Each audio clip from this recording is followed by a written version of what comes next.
We've got breaking news overnight from the Boy Scouts of America. One of the most cherished institutions of the 20th century is now struggling to survive. The organization, which has about 2.2 million youth members and 800,000 volunteers, is filing for federal bankruptcy protection to prepare for a potential avalanche of sexual abuse cases. Tens of millions of other Americans have been part of Scouting over the past 110 years. Errol Barnett has been covering the story and spoke to a former Scout who says he was abused.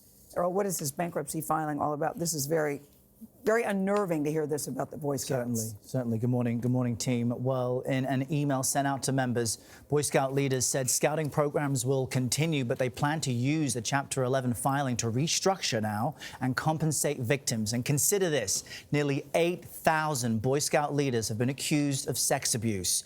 Ralph Morse says he's one of those victims. He never reported the alleged abuse he suffered at the hands of his Boy Scout leader, but claims people knew about it.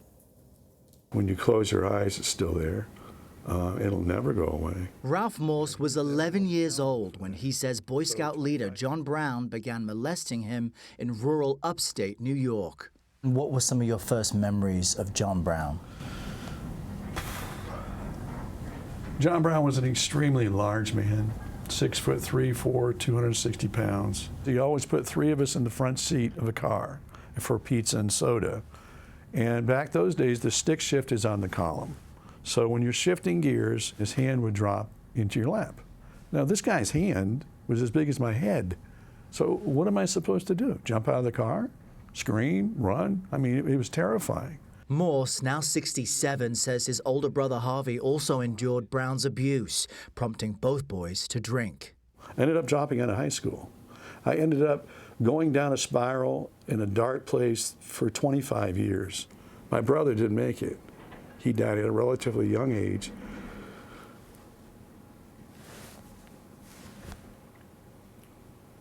From alcoholism because of the abuse.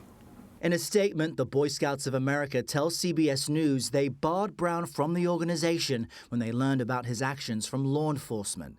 And in an email sent overnight, the Boy Scouts acknowledged systematic failures in protecting their members from abuse, while pointing out prevention measures it claims have dramatically reduced those cases in recent years. What does a bankruptcy filing by the Boy Scouts mean to you? It's an admission of guilt. By filing bankruptcy, you're admitting that in all probability you're going to be liable for these victims, these documented victims, and it's going to cost you a great deal of money. Now, Morse claims his abuse ended when he stopped showing up to the Boy Scouts, but he believes Brown continued to molest other kids for years. Brown was arrested in the mid-1980s and pleaded guilty to assaulting a minor.